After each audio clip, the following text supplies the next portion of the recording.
I want to take a moment to talk to you about Roll TV, our online video library platform. Whether you've been training for a week, a month, a year, or 5 years, you already know that you need all the tools that you can possibly get and get your hands on to continue improving your skills as you go through the Jiu Jitsu journey. And that's what Roll TV has been designed for. We started this project about a year and a half ago, and from the very beginning, we focus on continuous updates and continuous uploads of techniques that are useful to you. Anything from self-defense to sport jiu-jitsu. Anything from individual drills and techniques to the full concepts and lessons from big players like Sophia McDormand, Christian Woodman-C, and Andres Brunowskis. In addition to all this, we feature workshops, seminars, and events that took place at Roll Academy. So you have access to all of this at your fingertips. And recently, due to a large amount of requests, we have opened the opportunity for lifetime memberships. No more cancellation fees, no more reoccurring payments, no more subscriptions. One simple payment, and you have full unlimited access to drills, techniques, full concept lessons, and events from big names in Jiu-Jitsu. How can you beat that? Go to rollacademy.tv, create a free account, take a look what the platform has to offer, and subscribe to continue improving your jiu-jitsu. And now, let's get back to Raw Radio. In the late 1990s, James Clingerman had already been training judo and Japanese jiu-jitsu when he walked into his first BJJ class. The instructor was teaching footlocks, and James was immediately hooked. Since then, James's career and life had had many ups and downs. Even after several enormous setbacks that would make most people quit, James and his wife AJ kept pushing forward, never giving up on their dream of owning their own academy. With little business experience, they did the best they could and were within days of opening that academy when a random act of violence changed everything. While waiting at a stoplight, James was shot in the face during an unprovoked attack. James had a no-quit attitude immediately after the shooting and during his recovery. James and his wife not only went ahead with the academy opening, but within months, James worked his way back to competing and winning tournaments, all while building his new and struggling business. James has kept pushing forward, never giving up, and overcoming huge obstacles. Now he and AJ are the owners of 2 thriving academies, run multiple successful tournaments, and James produces great instructional videos. Here's Roll Radio with the incredibly determined James Clingerman.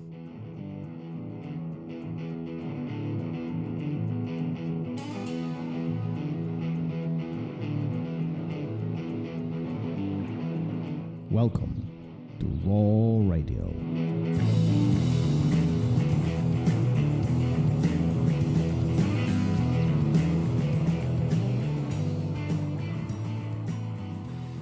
And we are live. Yes, Gary, how are you? I'm good. I have a sad story. Oh, you do. no. Well, I have I a do. sad story too. I almost missed the podcast today. I mean, apparently. Well, yeah, mine's sadder because Is it? happened to What me. is it? I sent Margaret a picture of the new judo gi I want, and I said, "What do I have to do to get this?" And Oh boy. And the answer was? get a raise. And you bringing this officially up on the podcast. I get it. Well, I just want everybody to know how sad I am, and there might be a GoFundMe coming up for this. So we'll see. What kind of judo gi is this? It's a Mizuno, the competition one, and I don't know if any of our former guests who happen to work for that company would like to contribute in any way.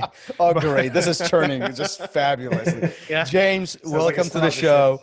Yeah, I Thank know, you. right? James, welcome to the show. James Clingerman in the house today. What a great story. I'm really excited to talk to you about your life and how it all started. But why don't you tell us briefly of how it all started? What makes you step on the mat? Oh my God, I know, right? That's a long story. I Man, I really Well, first, do you Here's- remember your very yeah. first time on the mat?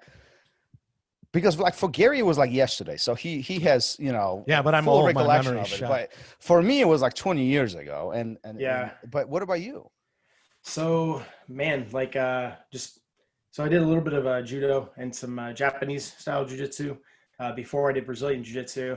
Um, I can kind of maybe remember. So my first judo / Japanese jiu-jitsu class was, how old am I? Holy crap. So 26 years ago. My first Brazilian jiu-jitsu class was right at 24 years ago. Getting there, right? So you were 23. about 2 years into judo and Japanese styles Yeah, before right you around there. right before you creep into the dark zone of Brazilian jiu-jitsu.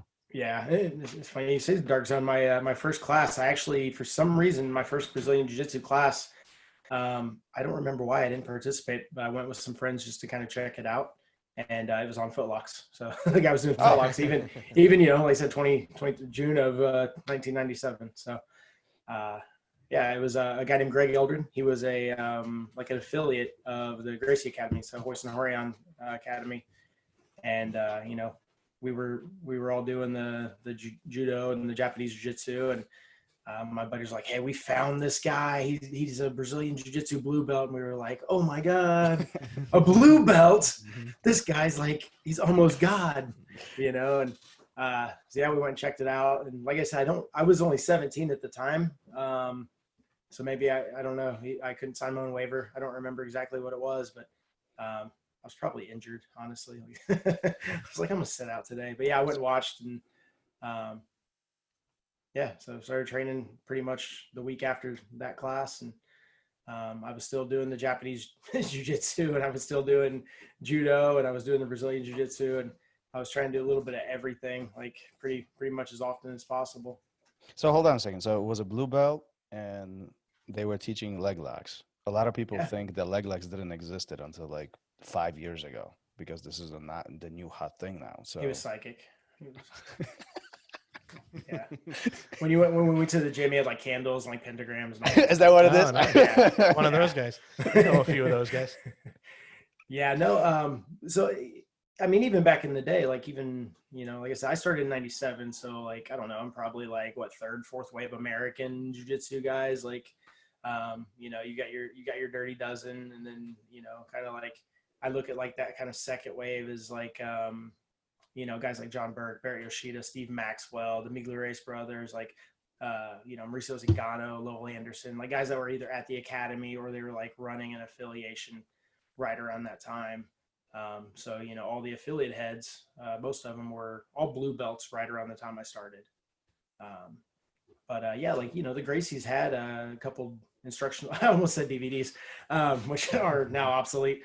They had a couple VHS instructionals out, and, Horion showed some leg attacks in like their advanced set,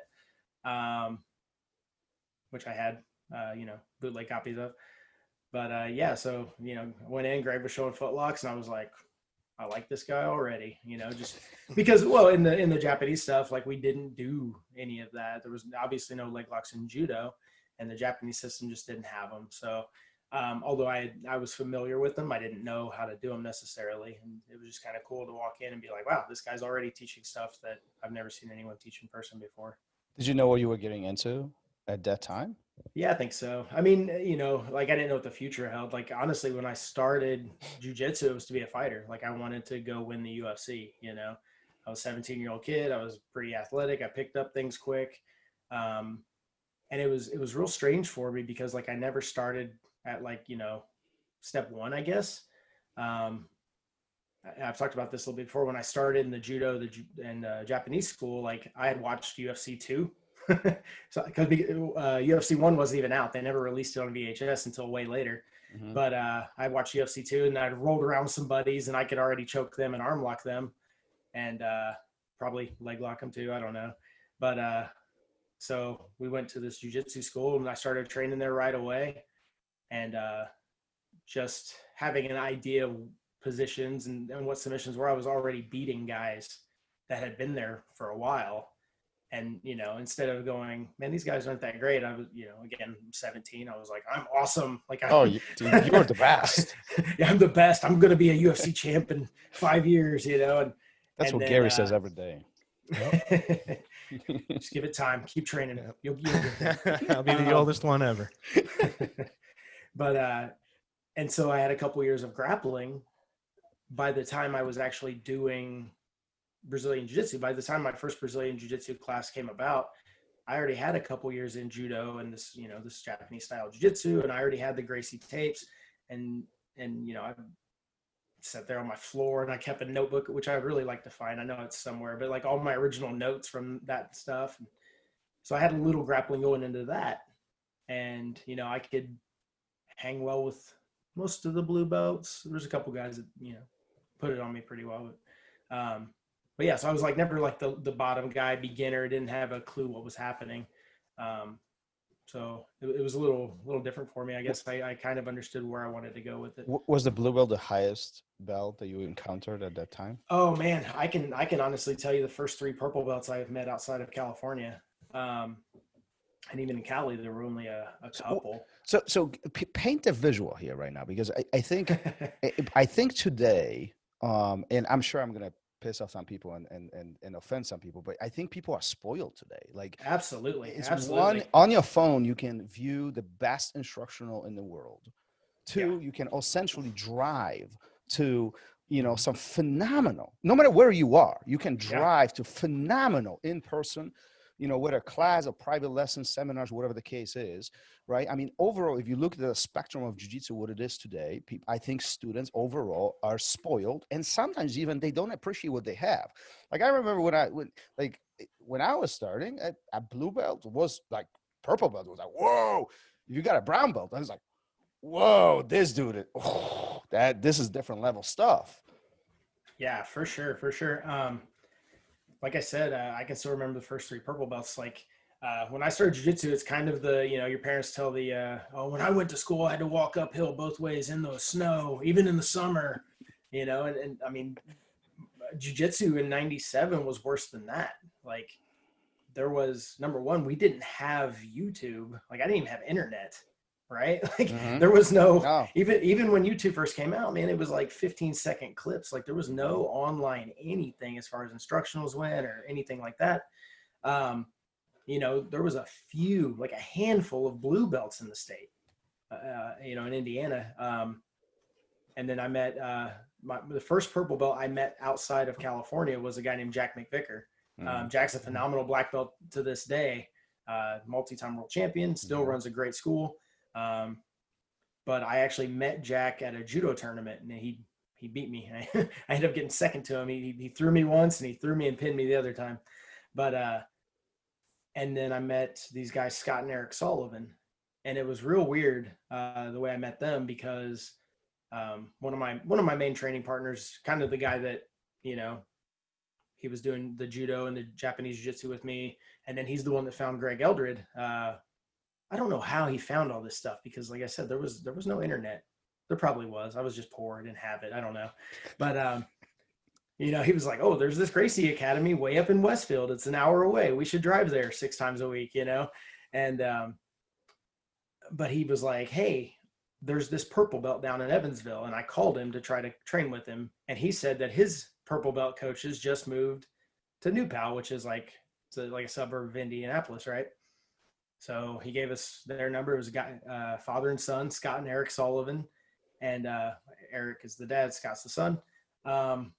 And so we got a hold of them, went out, met them, started training in Eric's garage, like no academy, nothing. I was about to say, this is not an academy.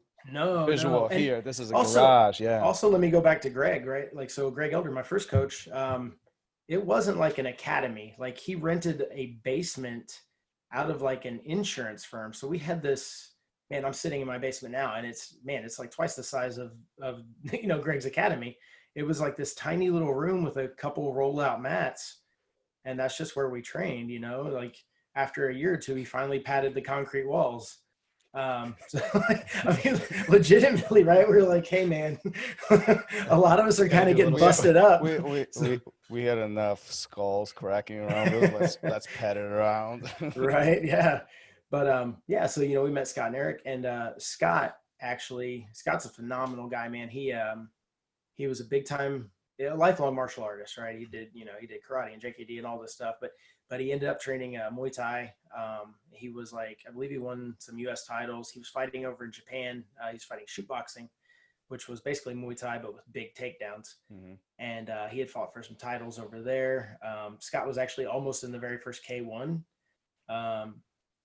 And then he was actually invited at one point to fight in the very first UFC. And being only a kickboxer and, not understanding what it was really, his dad, Eric, was like, no, it's a circus. Don't do that. And so he turned it down. They said, well, Scott, if you don't fight in this UFC, man, like we have this guy named Ken Shamrock to take your place. Oh, geez. And so, he's like, man, I almost fought in the first K1. I almost fought in the first UFC.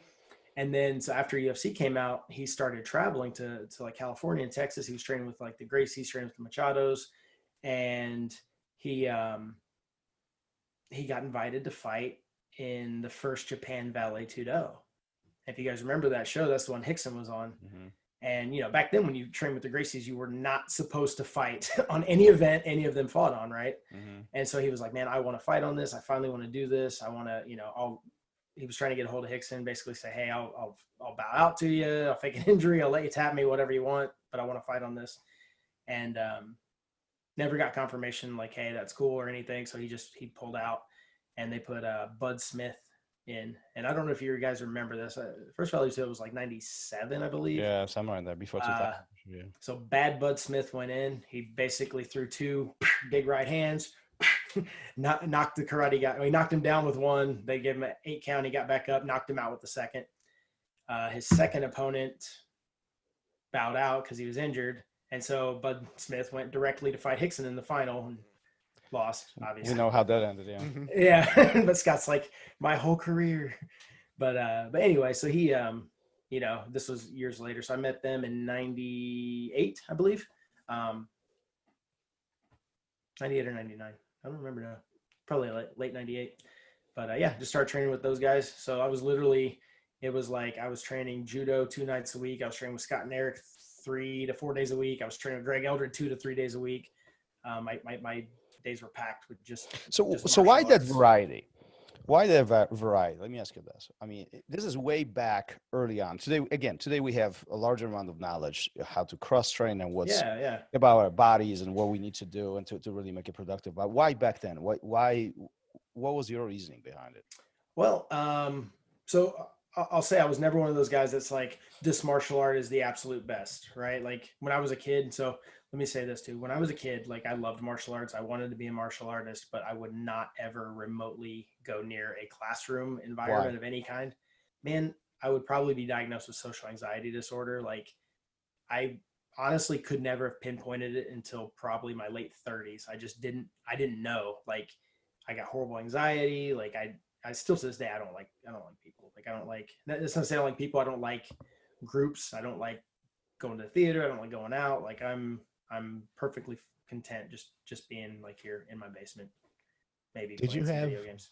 Did you have parents that brought you to things, or were you was it up to you to try stuff out? Because that's how it was for me. And I never wanted to go anywhere because I was by myself. I remember playing Pee Wee football, and nobody ever went to the games to watch me play. And it was just like, well, why am I really doing this? And then to have to go sign yourself up for stuff, it was,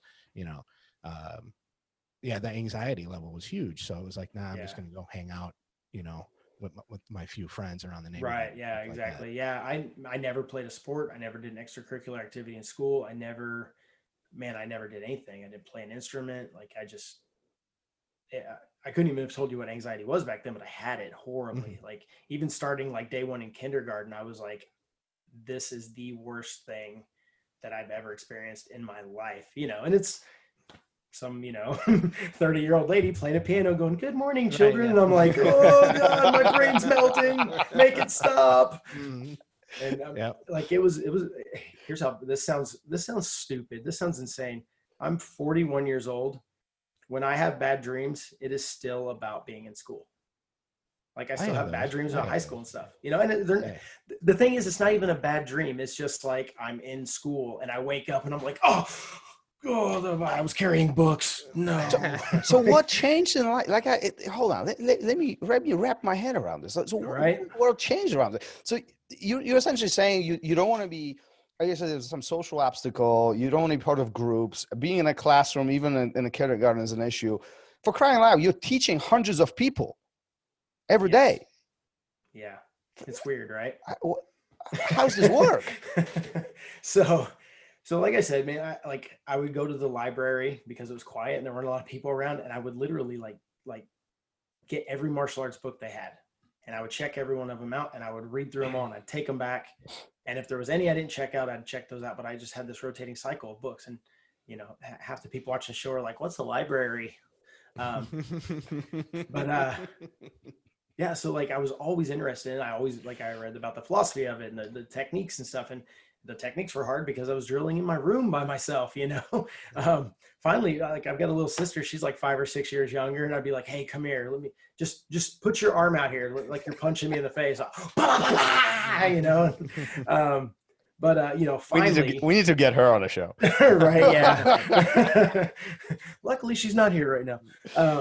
But yeah, you know what? Finally, man, my dad was just like, listen, like, you need an outlet. You need to do something. And I was like, nope, I'm good. I'll just read these books and I'll just practice in my room. And he's like, no, like, here's what we're going to do. Like, to help ease you into it, I'm going to sign, me and your sister and you up, and we'll all do it together.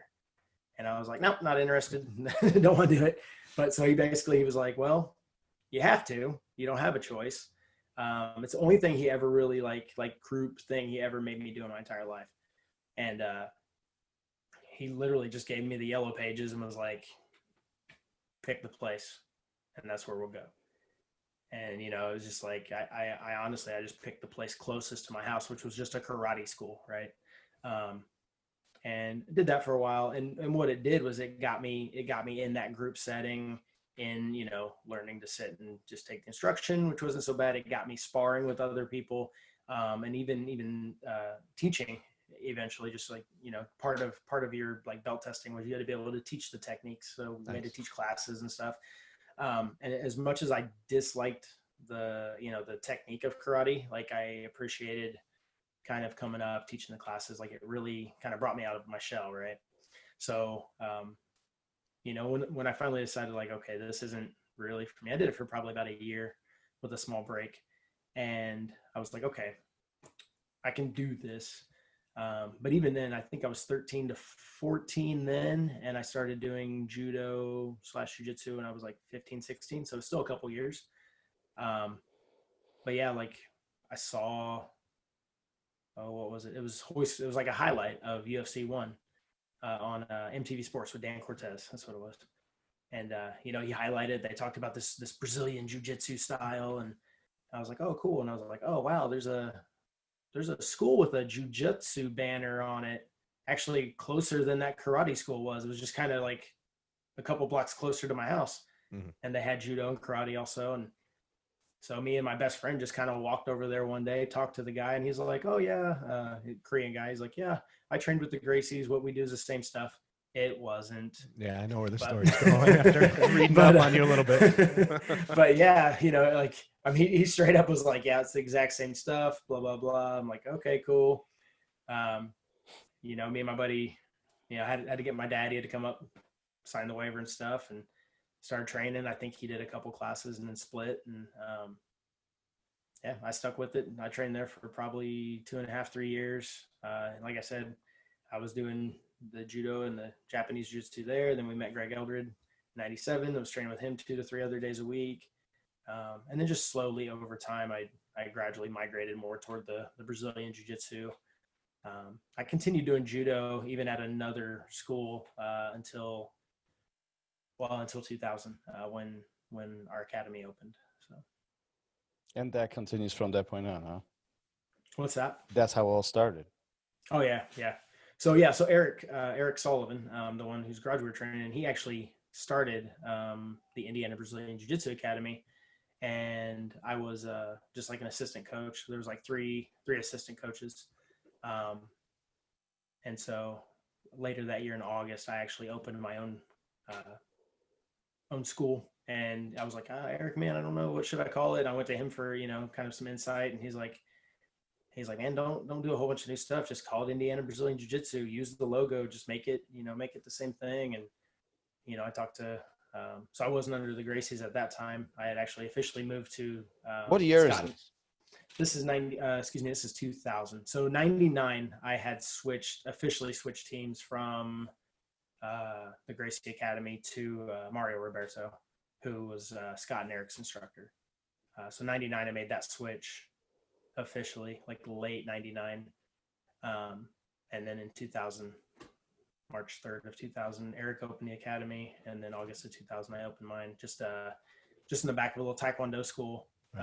Just had a little back room, Gary, did you have a question? Because well, no, going into this story here, I know that I found this very interesting. Is you open up in the back of this Taekwondo school, and I don't know how long you were there, but at some point he was like, either they're closing down or they're moving. You gotta get out, right? Yeah. So yeah, I taught there for 2.5 years, and it kind of sucked because I had no real clue how to run a business at all. I had no business training. My wife did a little bit of business in high school. She went to college for business, which really didn't add up to much.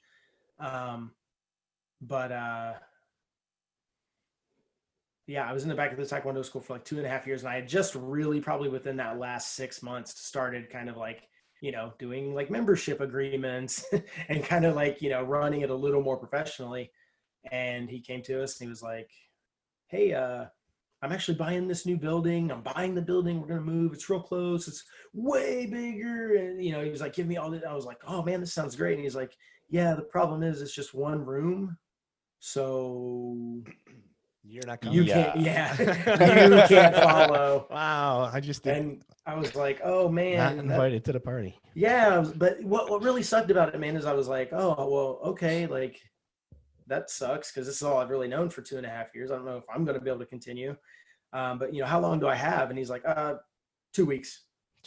Jeez. I was like, dude, you've been you're buying a building. You've been going through this process for a lot longer than. So hold on, are you doing this for a living? Is this your job, primary source of income, so, or are you doing something else? Or let's see. At that point,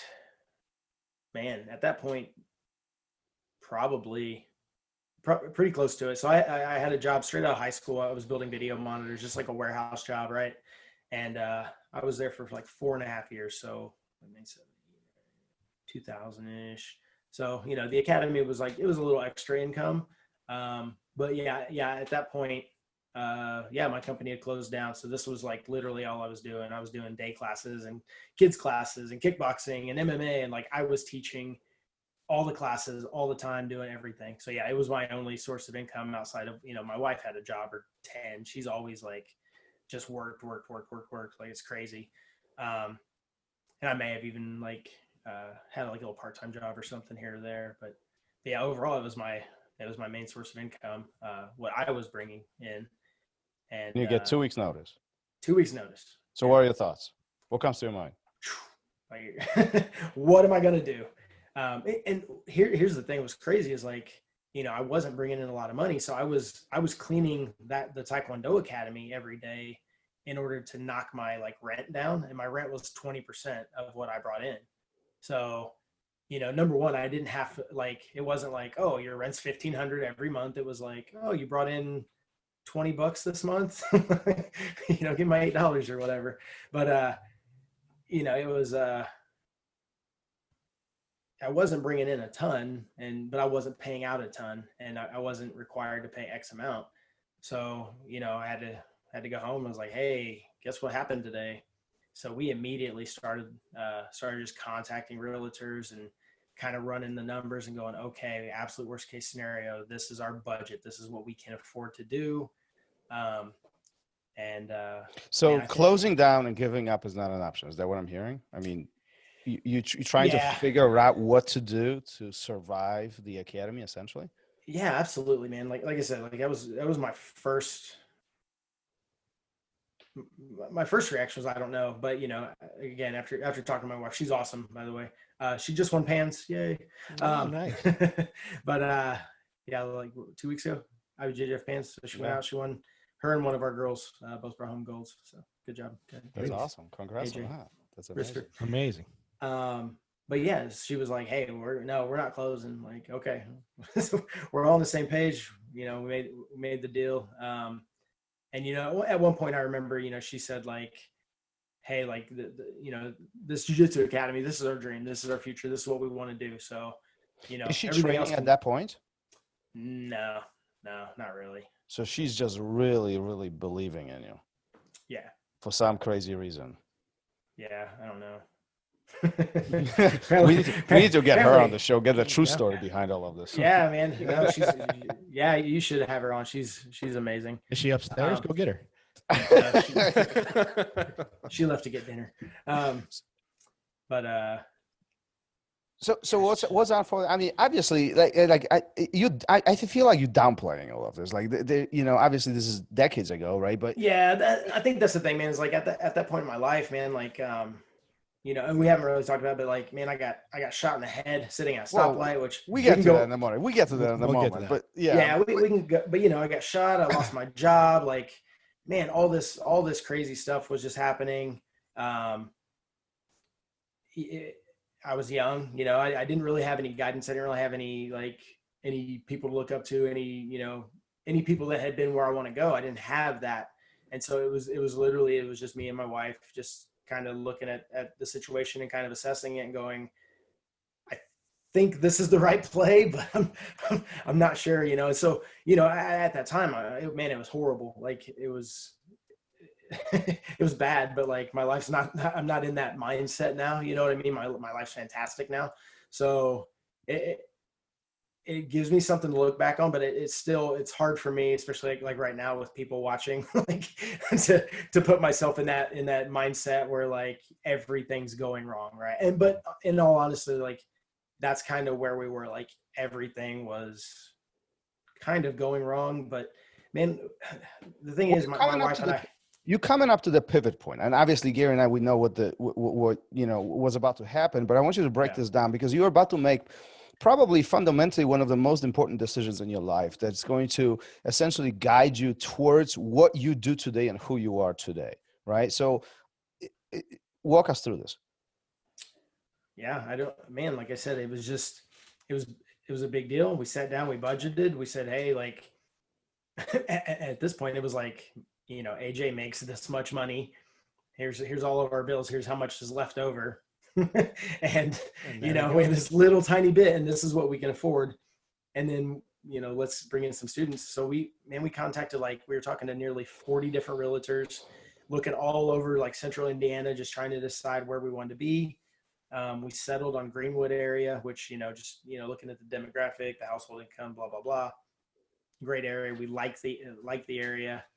We didn't live near the area, but yeah, we ended up renting like a 1,200 square foot place. It was $1,500 a month, which was probably 4 or 5 times at least what I was paying before. Yeah, back then that's a lot of money. Mm-hmm. Yeah, but you know, it had a semi decent, okay location. Like we had like a Mike's Car Wash and a Jiffy Lube and stuff like right in front of us. And man, we just took the leap and we just said, hey, let's do this. And we did it. And man, probably the first 5 years, like it didn't go well, you know, like we really had that, like, you know, that if you build it, they will come type mentality. And, you know, at the time, man, I was one of the only blue belts around. Like I was the only academy, like where like we had morning classes, kids classes, we had MMA, we had kickboxing. Like nobody else had that. Like even there was like, you know, there was some little MMA schools that trained in a barn somewhere. There was, you know, like Greg had his jiu-jitsu thing in you know, the basement up there, but he was, you know, a couple classes a week at night, like full time. We were the only full access, like full-time academy. And I just thought I'd throw a banner up and people would just flock to it, and it just didn't happen. You know, we didn't understand like customer acquisition. We didn't understand retention. We didn't understand all the marketing things that needed to happen. Like, and I remember like printing up like flyers like on my at-home computer and like cutting them with scissors and then like walking around late at night, dropping them in mailboxes. So, like I'm out there at 2 a.m, like just walking random neighborhoods, dropping these like flyers in mailboxes just because I didn't know what else to do, and then, man, like, I think you're trying to get to the question, but like we ended up, we lost our house, lost like our cars, like we did everything but go completely bankrupt. Luckily we were semi-smart with our money. Like we didn't have debt, we didn't have like credit card debt and all this stuff. We had a mortgage. Car payment wise, we had like really, really low car payments. Kind of low, like not super low, obviously, because I lost one. But what was it like making that decision that it was the mortgage or it was the academy? And I mean, you've already made a huge decision, when the Taekwondo place closed. 5 years later, you're looking at your house and an academy, which isn't, I'm guessing at that time, well, obviously you're making a decision. It's not bringing in a ton.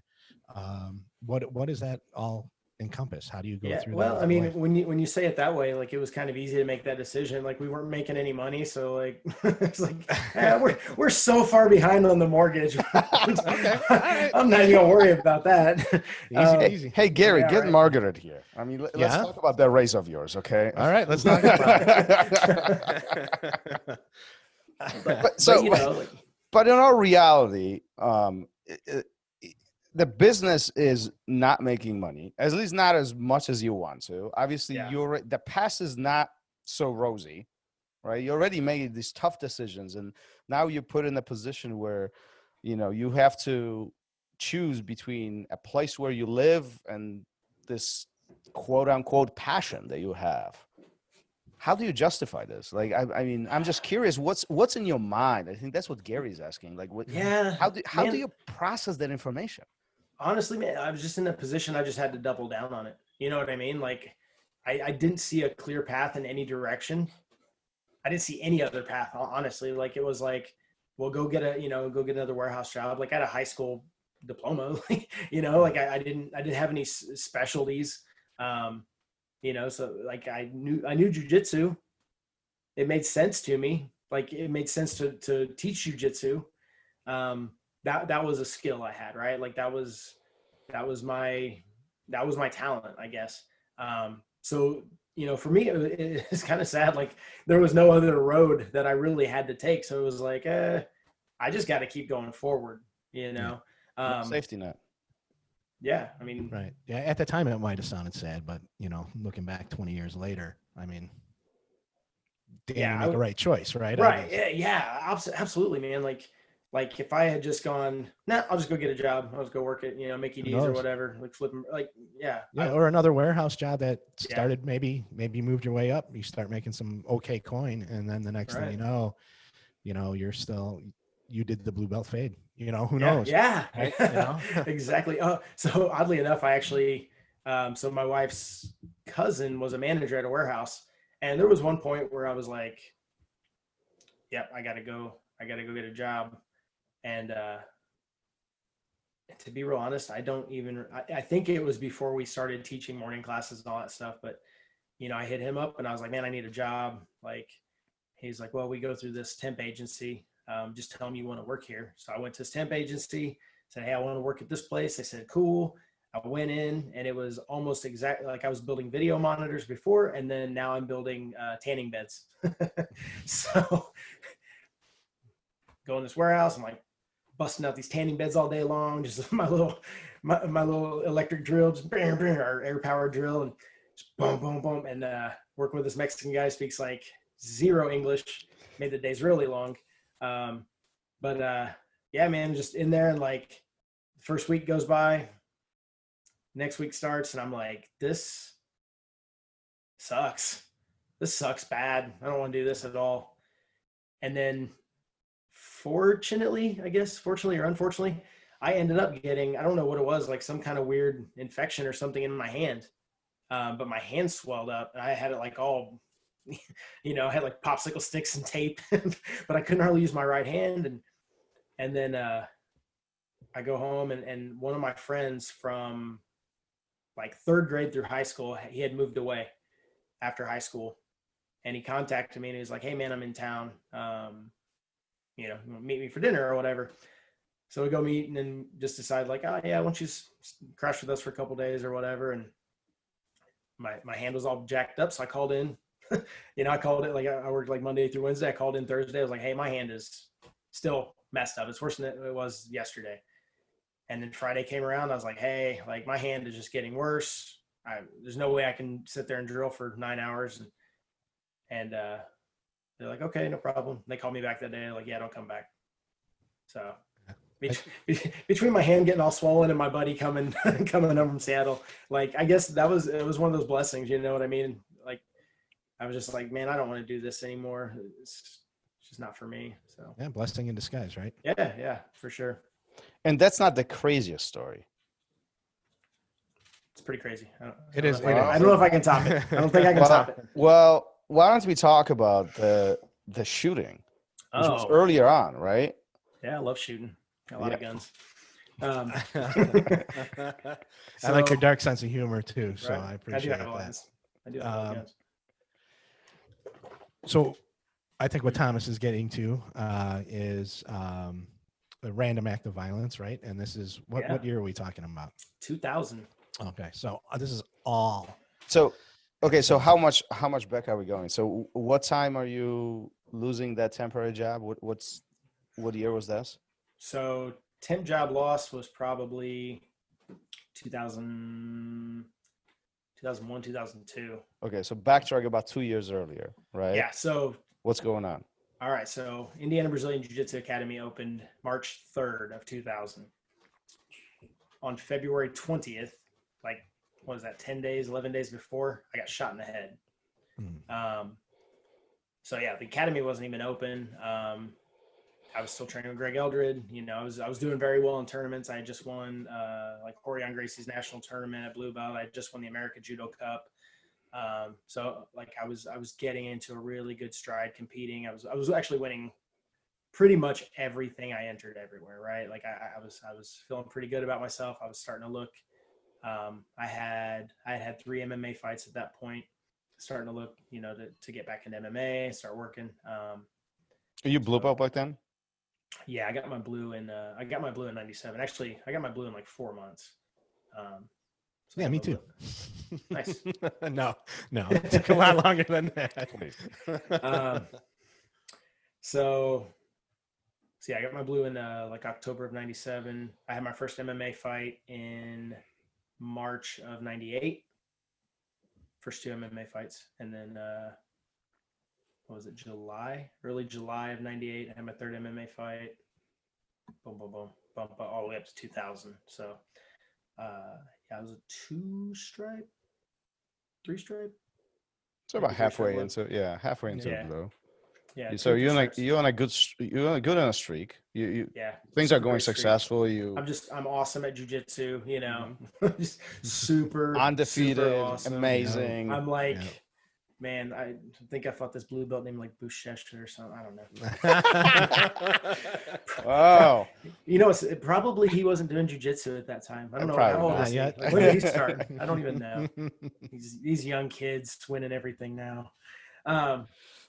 But yeah, so man, so my wife and I, AJ, we weren't married at the time, but we lived in this little apartment up in kind of northern Indianapolis, north side of Indy. And yeah, just what was happening so long. Buchacha was born 1990, by the way. Okay. Yeah. So he's like 10. So he was like 10. So I would have. No wonder. So you beat up on the 10-year-old. Great. I would have smoked him. Get him on the podcast. Tell him how I beat him up when he's 10. Anyway, sorry to ruin your story. So anyway, this little 10-year-old pulls up next to me in a car. No, that was a Bushesha joke. Yeah, so my wife and I lived on the north side of Indy in an apartment, and my sister actually lived with my mother at the time. And my sister, like I said, she's like 5 or 6 years younger than me. So I was 20, so she's like 14-ish. And we were going to my mom's house to basically stay with my sister while my mom was out of town. Well, I had to work that next morning and my wife didn't. So we took separate cars. And we called and ordered a pizza. So I was taking the back roads to get the pizza, whereas my wife took the interstate, which is the quicker way to get there, right? So I'm sitting on this, I'm sitting in a turn lane. So if you picture like an intersection, there's 2 left-hand turn lanes, right? So I'm sitting in the right-handed left turn lane. The outside one, yeah. Yeah, the outside. And inside, technically. However. So so a car pulls up next to me, as, you know, cars do. And, man, it looked like somebody kind of waved. And, you know, I'm literally half a mile from my apartment. My apartment was on 91st Street. I'm on 86th Street. I looked over, assuming it's like a neighbor or something that I don't talk to, but and there's just this guy in the passenger seat, man. And he's like flipping me off and just cussing me out. Just he's not even like cussing me out like real good. He's just going F you, F you, F you. And he's just belligerent and like drunk, right? Like you can just tell he's drunk. And I just kind of laughed. I was like, all right, dude, whatever. Like get out of your car, see what happens. You know, I didn't say this. I didn't say anything to him. Mm-hmm. And man, his girlfriend was driving and she leans up and she just kind of makes this like, hey, don't mess with them type motion, you know? And I was like, yeah. No big deal. I'm not trying to get in a fight. Just want to go get my pizza, you know? And so he's just going on, and, you know, I just ignored him. Well, so she pulls the car upward, right? She goes forward a little bit. So we can't really see each other. And then she pulls the car back. Well, I later found out so she was pregnant with his kid, and he pulls this gun out and actually like pointed at her stomach and was like, hey, back the car up. So right away, you know, very classy guy. So, you know, obviously she's scared for her life and her, you know, child's life. So she pulls the car back a little bit, but not like all the way so where she's next to me, but close enough. And as she pulls the car back, I see him pull this gun out and he goes, are you afraid of this? And at that point I was like, yes, yes, sir. I am very afraid of that. And I do not want to be in front of it. So, you know, my thought was, I'm going to hit this gas. I'm going to fly through this red light and just continue straight. And I don't want to hit another car and then get shot. So I looked, you know, check my rear views real quick. And man, as soon as that gun came up, it was like maybe a second later, just boom. It's, you know, it's February, Indiana, so it's freezing outside. But so my window was up, I had a coat on, comes through the window, and it knocks me over, like just all the way into my passenger seat. And I had my seatbelt on. So interesting enough, it broke the seatbelt retractor, like the part of the seatbelt that stops you when you're in a collision. It broke that. Yeah. But I was still conscious, and man, I was blind. I was deaf. I just had this horrible loud ringing in my ears. Like I was blind from the concussion, and you know, coming up to find later, I'm actually blind in my left eye permanently. But I probably had blood in my right eye, like couldn't hear, couldn't see. And then I just had this like quick realization of like, man, I could literally have bullets flying by me. I could get shot again at any second. This guy could be walking up on me. I have no idea what's going on anywhere. So I just punched the gas.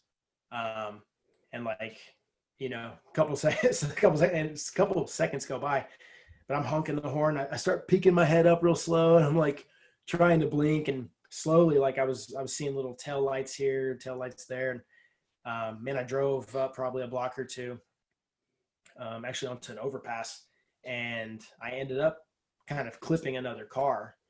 And once I clipped the car, I was like, okay, I've driven a while. I definitely have someone else's attention. Like I'm going to stop. So I threw it in park.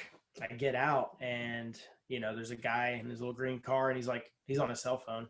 So also I didn't have a cell phone at the time. Like this is 2000, you know, like most people didn't have cell phones either. But this guy was on his cell phone, and I was like, holy crap, that's awesome. This guy must be rich. And so I was like, you know, I'm like holding my face, and I run up, and I was like, hey man, like I think I was like, I just got shot. Like, please call 911. Well, he's already on the phone with 911 just because he was in an accident.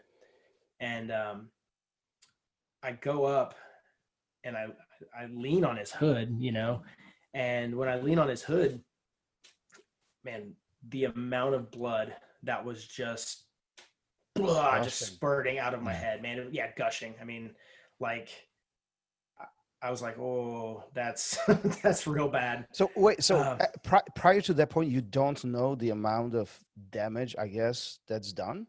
Yeah, man, it honestly, it felt like a grenade exploded. It felt like just my like scanners, right? Just felt like half my head was missing, but and I wasn't like digging around, but I had my hand over my eye and I still felt like my face. But yeah, I had no idea, right? Um, no idea what kind of, I guess I knew it was a 9mm ish. Like I wasn't super familiar with guns back then, but um, it was a 9mm, by the way. But yeah, but blood's just everywhere. And then I'm like, man, I already kind of rear-ended this guy. Now I'm bleeding all over his car. I was like, he's having a bad night. Like I'm gonna go over here and You feel bad for him at yeah. this point? Yeah. I felt bad for the guy. So I was like, I'm gonna go kneel down in the road over here. So yeah, I stepped away from his vehicle a little bit and I knelt down, and as soon as I kneel, man, I look up and there's this like sheriff's deputy walking toward me. And I looked at him and he's like, what's going on? And I go, some guy at that light just shot me in the face. Mm-hmm. I might have used a cuss word or two, but he's like, okay. He's like, do you have some ID? And I literally just reached in my pocket. I grabbed my wallet and I threw it at the guy. I was like, there, that's me. Like, whatever you need. And he's like, okay, give me some phone numbers. And, at this point I'm like, oh man, like no cell phones. Like it's not gonna do you any good to call my house where my girlfriend isn't. And I was like trying to remember my mom's number. My dad had just moved somewhere, so like I barely remembered his, but I was able. I got I got both numbers remembered. I was like, this is my dad's house. I don't know if he's there. Here's my mom's house, but my like 14-year-old sister is there, right? And they had dial-up internet, so for anyone listening not familiar with dial-up, AOL, Google, yeah, AOL. Yeah, you couldn't use the phone and the computer at the same time. The amount of conversation with my parents I heard about that. Never mind, sorry. But yeah, so like obviously the guy had called 911. The deputies radioed in. A female deputy comes and she's like, go ahead and lay down, and the male deputy is like, no, don't. I was like, hey, listen, like you guys can argue about this, but I feel comfortable kneeling where I'm at. I'd rather stay where I'm comfortable, and I don't want to lay down and die, right? Yeah. And, that was my thought process. And ambulance gets there and they're like, okay, lay down. We got to cut your clothes off. And I was like, no, you don't. Actually, I can undress myself. I do it daily. And they're like, no, like we got to cut everything off. We don't know if there's more injuries. I'm like, there's not. Like I got shot in the head. I promise. I'm hitting stuff in here. Sorry. Yeah. And so, they break out the scissors and I'm like, nope. I'm like pulling my coat off. They're like, stop moving. I'm like, you don't want any of this. Like, get in my guard, right? But so, they take I take my coat off and they're like, listen, please stop. And they cut my shirt off, which is like one of my favorite shirts at the time. And like, they cut my jeans off. It's like a brand new pair of pants. And then I'm laying there on the concrete in the winter in my underwear after losing a ton of blood. So I was freezing. Mm-hmm. But yeah, man, like the ambulance got there, rushed me to the hospital. And I remember like once I was in the ambulance, it was, everything kind of slowed down. I started feeling a little more safe, but I was still unsure, right? Like I was like, man, I just got shot in the head. I don't know. Am I dying? Am I brain damaged? Did you know at that time that you got really did you comprehend what really happened? Like, did you know that you got shot in the head, or was this is just your recollection in a retrospect? Yeah, no, I was fully aware. I knew exactly what happened. Everything. Like there was not a moment where I was like, whoa. I mean, I've never in shock or anything. So I've never had a conversation with anybody who got shot, period, and let alone get shot in the head. So forgive my stupid question, okay? Like, no. Describe the damage. I'm just curious. Like, for me, you get shot in the head, like your head explodes. Like I don't understand. Right? Yeah. How are you having these conversations and telling, don't take my clothes off, don't cut my favorite T-shirt. I'm still gonna wash it, even though there's like 5 gallons of blood all over it. Like you make these decisions. Like how is that possible? So, I was having this conversation with one of my police officers the other day. Like, we were watching a video and there was an attacker. He was attacking a woman. He had a knife and the cop shoots him and shoots him, and shoots him 13 times before the guy falls down. And, you know, I know people always get mad. They're like, why do you have to shoot him so many times? And that's exactly why. And, you know, my comment on that is, man, I took a bullet directly to the face. And I promise if I had to fight and defend myself, I would have had zero issues doing it.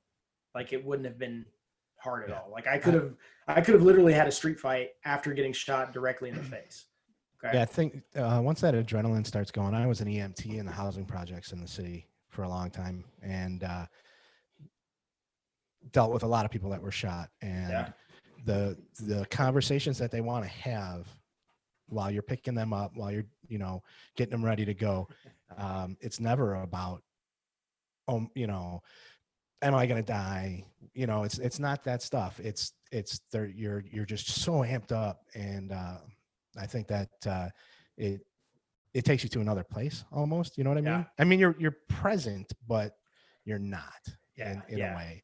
And it's definitely, it's a completely different mindset, right? Like it's like the ultimate fight or flight and you can't go anywhere. So like you're forced to just kind of absorb what's happening. Like, you know, when the ambulance got there, that mindset kind of shifted, right? I was like, I'm in a safe place now. Like, nobody's gonna shoot me. No random cars are gonna run over me for being laying in the road in my underwear. Like, and I remember, like, I went from like completely aware to I need to go to sleep. Mm-hmm. I'm tired. Like, I'm worn out. Like that adrenaline, you know, that adrenaline just going so hard. And, you know, I remember asking the EMT, I was like, hey man, I'm getting real tired. And he's like, oh, you're good. You can fall asleep. And I was like, That's scary, man. You don't. You're always told, right? Don't go to sleep. Don't go to sleep. And I even asked him. I was like, no, I can stay awake. And he's like, you can, if you want to go to sleep, you can go to sleep. And I was like, okay, like, I hear what you're saying, but I can totally stay awake if I need to. Do you think that's like a self-protective mechanism? And absolutely, trying to, you know, like survival I didn't want to fall. Yeah, I didn't want to fall asleep and not wake up, right? And that's what I told him. I said, I was like, I don't want to go sleep and not wake up. And he goes, you'll wake up, man. I've got you. And like, I just remember him going, I've got you. I was like, oh, okay. Good night. I'm out. I gotta go somewhere else for a little bit. Right. And, you know, I woke up randomly, like going through the doors of the hospital. One point I woke up, somebody was holding my stuff, shaving me down below, and which they never did anything with. So it was just, you know, I don't know. Probably got to do it. At which point your family finds out about all this? So at some point, so AJ, my wife, had gotten to my mom's house and I wasn't there, and they waited around for a while and I wasn't there. So I believe she called the pizza place, and the pizza place said, yeah, the pizza hasn't been picked up. And so she's like, okay, well, I'll go hit the back roads. I'll just go look for him. Maybe he got in an accident or something. So she drives, and maybe she didn't call the pizza place. Maybe she went there, because I remember her going in and like nobody was at the counter. So she like went back in the back and was like, hey. She's really looking for you. Yeah. No. But she called my sister and was like, hey, stay off the internet in case somebody calls. No dial up. Yeah, no dial up. But I guess the police or hospital, someone had already called and said, hey, he's at Methodist, but they wouldn't tell my sister any details because she's a minor. So my wife jumped in the car. Car was on E, which is, you know, we don't do anymore, but the car was on E. She's like, man, I'm just going to the hospital. She's just like, psh. So she's flying. She's doing like 115 miles an hour or whatever. You know, and she said her honest hope was she got pulled over and would just, you know, be like, hey, take me to the hospital, please. You can write me a ticket, but just take me to the hospital. She never got pulled over or anything. And somehow her and my dad actually got there right at the exact same time. They walked into the hospital together. And when they get there, like, I don't know if it's a nurse or a doctor, you know, greets them as like, hey, we think it was a random drive-by. So that was the first thing they heard. Like, they had no idea what was wrong, like why I was in the hospital or anything. Just, hey, they didn't even know. They had no idea. Right? It was like, oh, it was a drive-by. He just got shot. It's like, yeah. Oh. And so, you know, AJ's like, oh, he was shot, and they're like, yeah, he got shot in the head. So that was how they found out, you know. Yeah. But yeah, I mean, I remember like laying there, and so I don't do drugs at all. Like no aspirin, no Tylenol, nothing. Like I've never had a drop of alcohol in my life. Like I don't mess with stuff like that. Like low caffeine, that's the extent of it. So like I didn't allow them to give me any kind of morphine or anything like that. So I'm laying there, big hole in my face, had some bandages on it, I think. And my, AJ and my dad, well, my dad walks in. My dad was actually the first person I saw. And, I was like, oh, where's AJ? And she's like, hey, I'm right here. So, they were both there. And I just remember just being freezing. Like, my core temp was down from being outside in the winter, and I lost all this blood. And I was thirsty, and they wouldn't give me any water because I had to go to surgery. So like I had like 7 like heated blankets on me, and then they were making me suck an ice cube through a washcloth, which does not work. Even like I didn't have enough spit in my mouth to get the washcloth wet. Right. So I'm like squeezing this, I'm like, come on, ice cube. I was like, just put the ice cube in my mouth. And they're like, no. Can't do it. Oh man, it was, but yeah, I remember, my wife asking me if it hurt, and I was like, no, oh God, it hurt so bad. It hurt so bad. But I was like, no. And she's like, well, you're probably on, a lot of morphine. And, the nurse is like, no, he wouldn't let us give him anything. And, so why not? I don't know. It's one of those things, man. Like I've always been the guy, like in school, you learn drugs are bad. Okay, cool. I don't use drugs. 7th grade, they said, hey, Coke, pop's bad for you. I never drank pop again. Just it's kind of my personality, I guess. So also, I gotta ask you. I mean, that just sounds crazy. Yeah, I know. In the head. It probably is. It probably is. I don't know. I'm gonna guess after nothing as well. Then if that's your correct. mindset during recovery. No. Yeah. No.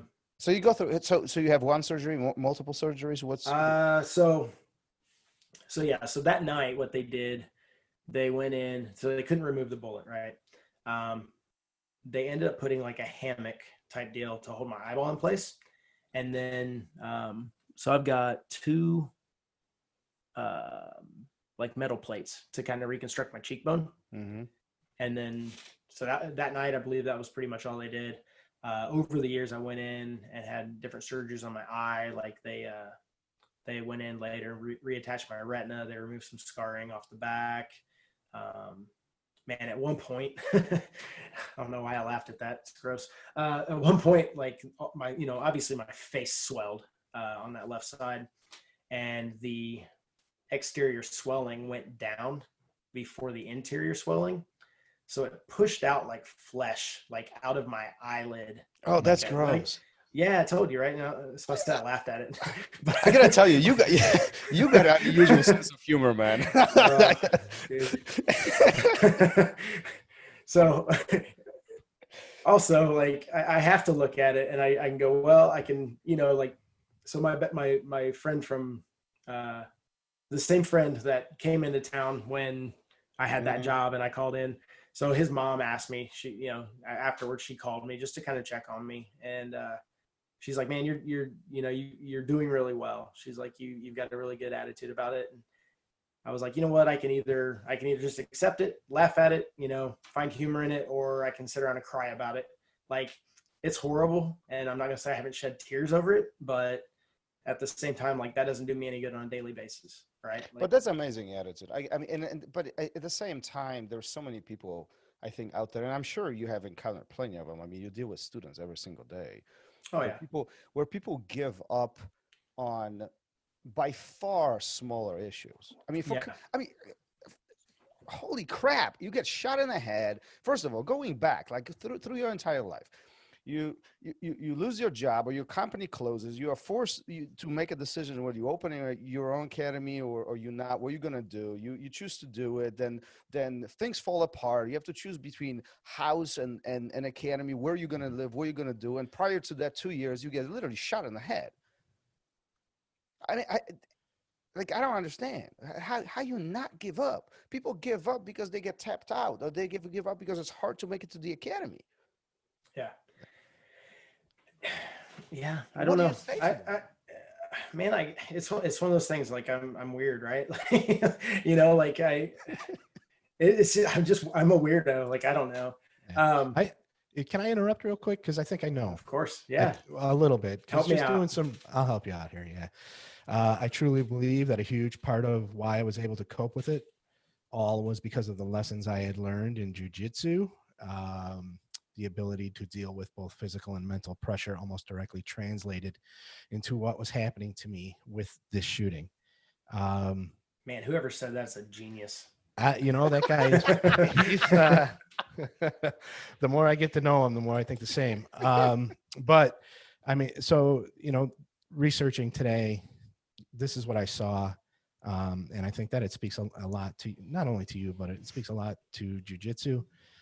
We've had people talk on this podcast before about, someone literally strangled me today. I can get through. I can get through the rest of my day. That dude over there just strangled me. I can go home and do whatever I need to do. And I think, if you want to speak to that a little bit, and how, if how much it did help you through it. Yeah. I mean, like, I think that really says it, man. Like the lessons through like the physical part of jiu-jitsu translate not only into all the physical stuff we go through in our lives, but the mental stuff, right? Like, to me, jiu-jitsu is constant pressure. Offensively, defensively, doesn't matter. Like, I'm under pressure if I'm in a bad position. I'm under pressure when I'm getting armbarred, getting choked, getting leg locked, and I'm learning to problem solve at a super high pace rate while under extreme pressure, right? Even when I'm attacking, there's pressure, right? Like, I always tell guys, like, if I'm choking someone, if it hurts my wrist, I know it's a good choke. I know I'm choking their neck, right? If it hurts the blade of my wrist, this like bony part of my wrist, it definitely hurts their little soft necks with their little, like, delicate carotid arteries. So there's always this aspect of pressure with problem solving. And I think a lot of times, like, we don't realize that. And I'm sure back then I didn't necessarily make the correlation, right? Like, I understood, like, yeah, there's this philosophy of the martial arts and stuff like that. But I think just kind of going through all these things in my life that were bad and just being able to deal with them, like, directly translates to the mat. Mm-hmm. Even though I wasn't, like, consciously going, okay, where's the lesson? I think I kind of just subconsciously understood it. You know what I mean? Like, everything's going wrong. Keep going. You're not dead. Keep going. Figure it out. You're not dead. Keep going. And I don't know. It's not something I ever really, I guess at some point I've consciously thought about it, but during, when I was bleeding from my face, I wasn't like, oh, this is like a good jiu-jitsu match, buddy. Like, well, let's be honest. Your T-shirt was more important than that. Yeah. Oh man, that T-shirt. I know, right? Do you think that mental state or those experiences from the past put you in that mindset, in that ambulance that I don't want to go to sleep, I don't want to give up, or was it something else? Was that the survival mode? Yeah, I think it was both, right? It was like that lesson in jiu-jitsu. So, like, I always tell guys, like, if you ever watch me compete, if I ever get caught in a choke, I go unconscious. Okay. And the reason being is because I honestly believe, like, you should fight to the last minute, right? Like, I'm trying to get out of it. I've been halfway choked out and gotten out of it and woken up in a different position, right? Like, mm-hmm. Yeah, Thomas just told me the other day, he was like, oh no, you were out. I was like, I thought the song ended. He was like, no, you were out.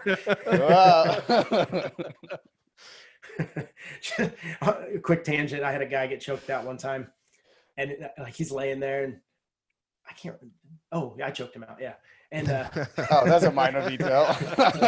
I couldn't remember. So, all right. So I was going for the baseball bat choke when the guy passes your guard. So he tries to armbar me, and he passes out, like trying to armbar me, right? And, he goes unconscious, and I kind of eased him down. So I held it a few extra seconds just because I didn't want to let him go and let him like bang his head. So I get up, and then like it was right at the end of the round. So everybody's kind of like moved off, and they're like not anywhere, where they were when he was awake.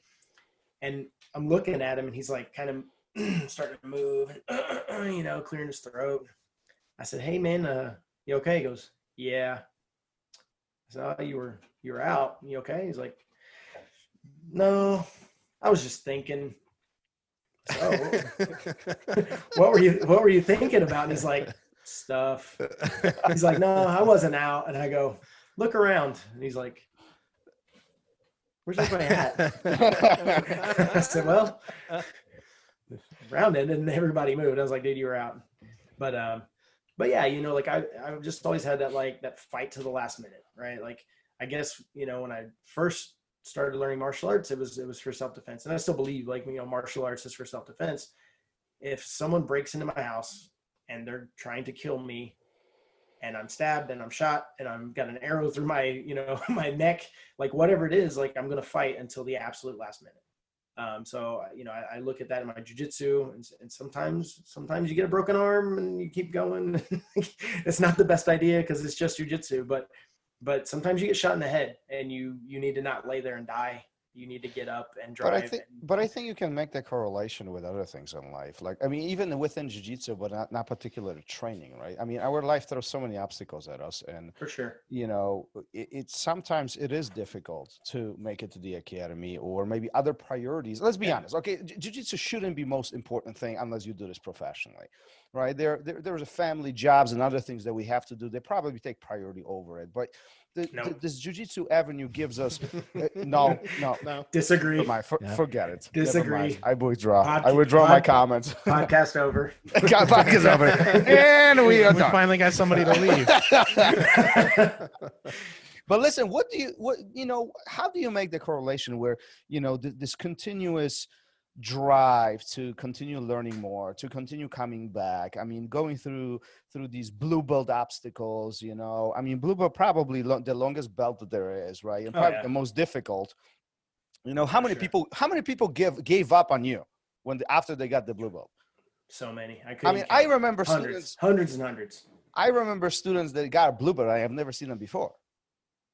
You mean again? Yeah, again, like, I'm sorry, before. Again. That's what I mean. Like, no, the guy just showed up. With the blue belt. Look what I got. Oh, my God. Here's a blue belt. Go away. I don't like you. You know what's funny about this? I hit a list of people going through my head who will make fun of this the moment this goes. That they said. But yeah. Mm-hmm.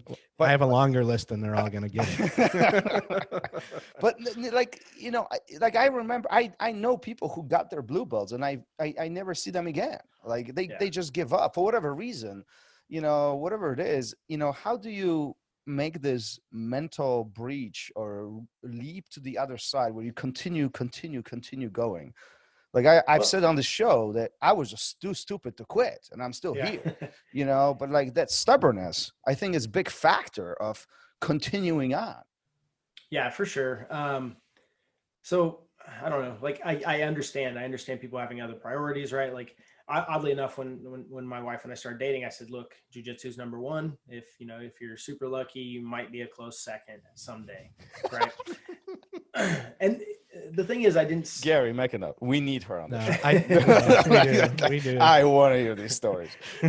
I think she's home now. Bring her on. I can shoot her a text real quick, but so like I get it. I get other priorities, and obviously I love my wife more than anything in the world. She is my number one everything, well past jiu-jitsu at this point. But basically what I meant is, I know so many guys that like jiu-jitsu is their life, it's their passion, they want to do all these things, and then they get a girlfriend, like, just random girlfriend, not even like, hey, love my life, and they're just like, yeah, what's been going on for 3 months, man? Just chilling with my girl, watching Netflix, So I set I set the expectations right away. I'm like, hey, like this is me. This is what I do. If you love me, you're not going to change me. If you like me, you're not going to change me. Right. And she kind of knew we were best friends for years before we ever even remotely started dating or anything. So she was there firsthand. She got to witness it, all that stuff. Right. So she kind of understood. She knew what she was getting into, I guess. But like I get family, I get, you know, kids and activities. I get people have new babies, people go get married, people move. I completely understand. And what I always do is I compare like the Brazilian Jiu-Jitsu blue belt to like a black belt in other martial arts. You know, you can get a karate, taekwondo black belt in about 1.5 2 years, 3 years sometimes, right? Well, it takes typically about 18 months to 2 years to get a blue belt in jiu-jitsu. So it's kind of equates. How many black belts in karate do you know? Like, oh yeah, man, I had a black belt when I was 9 years old, you know, but they don't train anymore. Like people aren't lifelong martial artists in general. Most people aren't. Like they do it as a hobby. They do it for a little self-defense, a little exercise. And that point in their life passes. And it's not just with jiu-jitsu, but it's with all kinds of things, you know, like people, you know, they pick up carpentry, you know, like a hobby. They pick up, you know, like, oh man, I'm going to go learn to swim. I'm going to learn to play pool. I'm going to play video games for a little bit. Like people pick up hobbies all the time. And, you know, sometimes people are martial arts hobbyists, right? So, and, you know, jiu-jitsu, like as much as we like to believe like jiu-jitsu is the best and it's completely different than anything else, like you're still going to have hobbyists and they get to that certain level a couple years in and they're like, yeah, man, I met this first goal. I can probably defend myself against most people. I don't need anything more, right? Like a strong blue belt, especially at my academy, I like to think, can probably defend themselves in most street fight altercations against some drunk guy, right? Like, you know, and honestly, like how many fights, I mean, when was the last time either of you have been in a fist fight? That's with Gary this morning. Yeah, right. Yeah. Thomas and I beat the crap out of each other all the time. But no, man, I was actually thinking about this recently. I was 24, 25. I'm going to be 50 soon. So it's been that long. It's been a long time. Yeah. But I also think that the fact that you know how to defend yourself or you've done martial arts, whatever art it is, it gives you a mental state of knowing that you have the skill and you don't have to use it. I think often people get in fights because they don't know how to fight.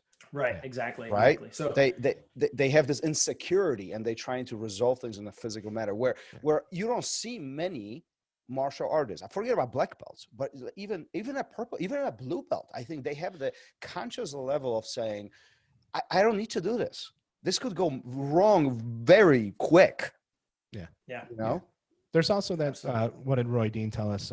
Quiet confidence, where you're just like, you start rationalizing what's really important, right? Right. Is this altercation, what we're going through right now, really, you know, what level do you want to take it to? I've said a couple times. And is it worth it?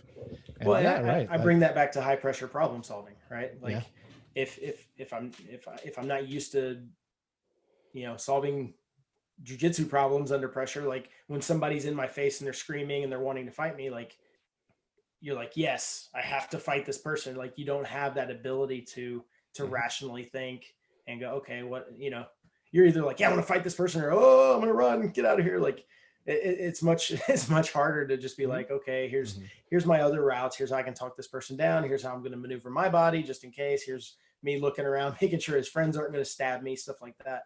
So again, I had a couple like little stupid fights when I was like, you know, 16 or whatever. I kind of started almost doing, I think I was doing the Japanese jiu-jitsu, right? But, you know, it was 16-year-old kids trying to start fights and I defended myself. Right. And I've been in 2, like, I guess you could call them altercations within the past probably 5 or 6 years. And it was one of those things where like, I was kind of attacked, but didn't have to hurt somebody. Like I had a guy punch me and then I was like, nope, we're not doing that. Just be cool, bro. And I had the confidence in my skill set to just go, okay, you hit me once. Let's end it. And that was all it was. Like we were in a concert too. Like, you know, it wasn't the proper scenario to smash someone's skull in. Yeah. You don't want to go to jail. Right. Yeah. I mean, that's part of it too, right? I mean, you get older, you've got a lot more to lose. You know, you guys own academies. Word gets out that you're out there being a dipshit. You know, even if you're not, that might bring me students. You know, well, yeah, I guess. Hey, listen. All right. There are some who drive off of that perception. Tomorrow, Never mind. You guys are gonna see me all over Facebook. There's a line. Jiu-Jitsu coach gets in 13 fist fights at church on Sunday. I don't go to church, by the way. I'm just going to go into some random church and beat people up in churches. Yeah. Who wants some? Hey, James. Any particular domination you're going after? Or you're just whatever's closest? Yeah. There's one right around the corner. Sometimes when I'm coming home, they're like all out in the street, like, you know. Being churchy in my way. This conversation is going south very fast. I'm pretty happy with it, actually. I'm okay. James, listen, we've been at it for over an hour. Before we wrap this up, first of all, I mean, what an amazing story. I am mind blown with some of the things that you're sharing with us, not only from the story perspective, but just even how you reacted to these situations and lessons you've learned in your life. And I'm pretty confident a lot of people will have a lot of takeaways here. But before we finish this, every episode, what we do, we have 5 questions for you. Okay. We didn't tell you about this. This is kind of shooting off the hip, and that's the purpose behind it. Some of the questions are silly, some of them are more serious. See, this goes back to that social anxiety thing. Listen, like now, that's why we do it at the end. I'm sweating now. You said that. I'm like pouring sweat. I smell funny all of a sudden. The goal here is you answer the first thing that comes to your mind. Okay, they're simple and they're fun. Gary, will take this on. Yeah, we talked a little bit about this first one, so you can change it up to anything you want, really. But what was it like the first time you stepped on the mat? Short, boom. Awesome. What was it feeling like? It was awesome. I felt like I belonged there. I think so. Yeah. Yeah. So all that anxiety just washed away. You were like, "This is it." You found it. Yeah. I mean, I wouldn't say the anxiety wasn't there, but I felt like more at ease. Like, yeah, I can do this. You know what I mean? Cool. All right. What has been your most rewarding achievement? Life on, off the mat, doesn't matter. Man, just in life, like honestly, my marriage, like my wife and I, we've been together over 20 years. We've never had an argument, never had a fight. Like we're like soulmates, right? Yeah. She lets you buy whatever gi you want. Absolutely. Margaret, are you listening? Origin USA, all the way. And then, you know what, man, like the academy, Indiana Brazilian Jiu-Jitsu Academy, like we've been open over 20 years. You know, most martial arts schools, most businesses don't make it that long. And especially then we just last year. Yeah, right, man. We own a second academy, so I was actually able to 2 years ago, a little over 2 years now. My very first person I promoted to black belt, started an academy, ran it for 4 years, moved to Maryland. So my wife and I bought that academy from him just over 2 years ago. So fantastic. All right. Have you ever wanted to quit? Right now, after these podcasts and stuff, and people ask me off the cuff questions with no prep. No, turns honestly, out these jiu-jitsu guys are assholes, and I'm out of this business. Right? Yeah, no, honestly, not at all. Even through injuries, man. Like when I can't train, when stuff's going wrong, like I've never thought like I don't want to do this. My thought is always like if I'm not able to be on the mat, my thought is always like how soon do I get back? I had a conversation with a student the other day, just like he was like, man, you think when you're 60 you're gonna be doing this? I'm like, well, not to the same extent, but yes, like I will probably be doing jiu-jitsu into my 90s, you know. I was just telling somebody else. I was just telling somebody this week, like I'll be 60 years old. I'll be the dude going onto the mat with the cane, and I'm very likely going to be smacking you because you're not training hard enough. Oh yeah, yeah. So just a couple more years then, huh, for you? Yeah, hey, I'm around the corner right there. Describe your feelings when you received your black belt. Oh, so so I got my black belt. So my wife and I run the Extreme Grappling Open, the Ego tournament, right? and we had a huge tournament, man. And it, like, we were running 6 mats. Like, we keep all the mats running all the time, just constantly. And, I'm over the reffing, and I noticed like a couple mats not running. I was like, that's weird. Okay, no big deal. I run my mat. And then a few minutes later, like, none of the mats are running. And I was like, what is happening? And I'm like starting to get upset. And then like AJ gets on the mic and she's like, ladies and gentlemen, before we start, we're taking a brief pause real quick, blah, blah, blah. And then I see my instructor like come running across the mat, and, he lives out of state, or he did.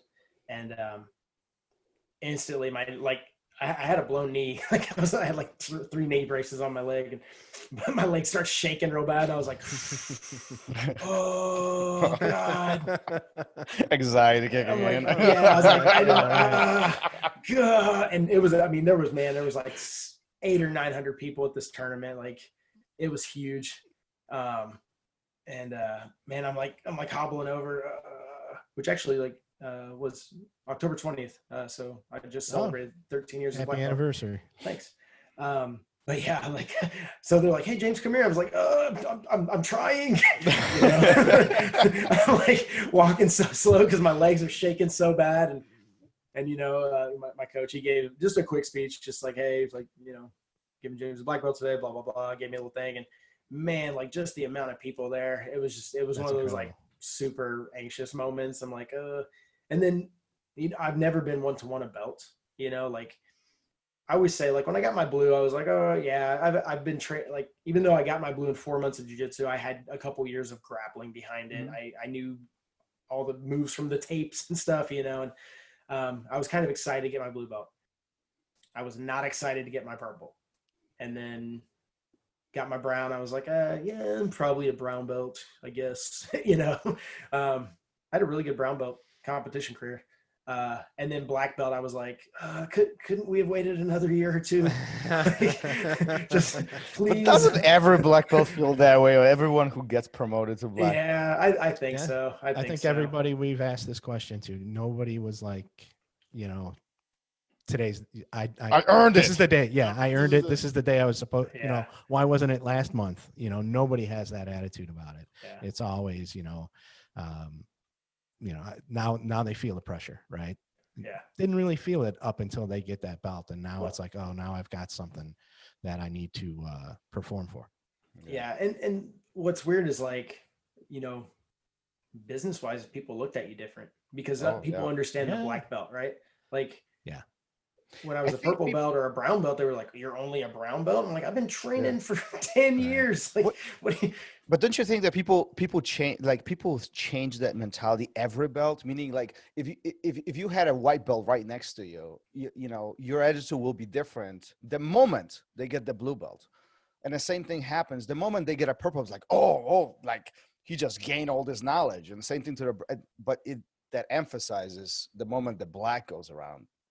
Yeah, it's funny, but like, I remember stylistically changing each belt, right? Me too. Yep. Like, purple belt, I was like, okay, guard, fancy stuff. Like, brown belt, I was like, top, heavy, crush, smash, destroy. Yeah. And then, black belt, I'm like, well, chill, peace. Yeah. Like, okay. So it's either like, nice chill roll, or like murder, death, kill. Like, I'm training for a tournament, and I have to beat up everyone. So I'm either not trying with you, or I'm like, I'm killing you. You're dead. Or I'm trying really hard and you're smoking me, I guess. But yeah, it's cool. It's a lot cooler now, I guess. Like, just because I'm used to it. Mm-hmm. But yeah, it was surprising. And that's a great story, because most of the people, it's just at their academy, friends, a little bit of family, maybe if you're lucky, there's some family there too. Yeah. So to have it happen there, it's such a huge event with all those people. That's something special. Yeah, we had a band and everything there, and the tournament went so late, I got to see like none of the band. I think we rented the UFC and had like a lounge area set up. Like, I didn't get to watch the UFC. Like, nothing. I was reffing all night. Like, I got my black belt. I was like, cool guys, thanks. All right, everybody, let's get the mats going again. Go back to work. That's awesome. All right, here's the one that Thomas, for some reason, thinks is special. Okay. For This is me- the most important question. Okay, let's just Well, frame this way. Okay. yeah, okay. It's the most important question. Do you wash your belt? Yes. Nice. Not every night. I Okay. hang it, I spritz a little Odo band, and then I kind of spread it out nightly, and then I Uh-huh. probably wash it, I don't know, twice a month. All right. Or So, yes. I will say this. So right now it's getting washed a lot more because so I told you we bought that second academy, and one of my black belts was teaching there full time. Well, he's an electrician, makes a lot more money than I pay him teaching jiu-jitsu, and his job moved him like hour and a half, 2 hours south of the academy. So I am now teaching all the classes in the evening there, as opposed to, where I normally teach. And we don't have a washer and dryer up there or a shower. So now I teach, I get all sweaty, everything goes in the bag. And then I get home and it's the bag's the killer, right? The bag's the killer. Yeah. Like when I'm, just teaching, I hang it up and it gets sprayed and then it's dry the next time. Well, when I put it in the bag, it's like saturated. So it gets washed more. All right. So just so you know, I think we're 2 over 500 on the I wash my belt. So that's where we're at right now with that. Interesting. We keep telling. I do keep a tally. Believe it. Believe me, it's an interesting topic as we are doing this. James, listen, thanks for sharing your story. This is truly amazing to chat with you, and thank you for your time. Before we officially finish this up, where can people find you? How can they connect with you? Where's your academy? Share as much as you want, where they can find you on social media. Okay. So yeah, I live in Indianapolis, Indiana, Indiana Brazilian Jiu-Jitsu Academy, Greenwood, Indiana, Endurance Brazilian Jiu-Jitsu in Zionsville, Indiana. I'm James Clingerman on Facebook and Instagram. I don't really have anything else. What else? We run the Extreme Grappling Open, role model women's camp, mainly my wife, so I do help out. But we run the largest women's jiu-jitsu camp in the world, I believe. I say that I don't have 100%, facts to back that up, but who needs facts? I'm pretty sure it is. Also thefightHub.com. So we do have an online store where I sell a lot of instructional DVDs from myself and other people. We've got affiliate programs with companies like RevGear, Gameness, Defense Soap, you name it. So yeah. Awesome. There you go. Awesome. All right, man. Thank you so much. We really appreciate this. I know we had some scheduling difficulties in the beginning of this today. No, nothing. Everything went smooth. Get your act together. Went super smooth. Get your act together next time. Yeah. Sorry, guys. I was here on time. On my time. I don't know what time Thomas told you to be, but I was on time. I sat here for an hour. Is that what it was? Was it everything you hoped for? I'm so sorry I waited. James, this podcast is in the shower. I missed that. What was that? Oh, I was in the shower earlier. Oh, okay. And one more thing. Tell AJ congrats. That's fantastic. I had no idea. So that's awesome. Yeah, it is awesome. She's pretty awesome for you guys. But I'll tell her, and then guys, I'll share share all your links and all those things. So we would appreciate it, and we got to get her on the show too. So I'm interested to hear the other side of the story. I'm pretty sure it's pretty close to mine. But hope maybe it's not. She's like, no, he's delusional. Oh, none of that ever happened. Let's find out. All right, James. Black belt's fake. All of it. Cool, guys. James. I appreciate it. James, thank you so much, man. Take care. Peace. Yep, Take care of yourselves. Yep. Have a great night. You too, man. Thank you for listening to Raw Radio. If you enjoyed the show, don't forget to leave us a review and help us make the show even more amazing. For future episodes, check out our website and follow us on all major podcast platforms. Take care.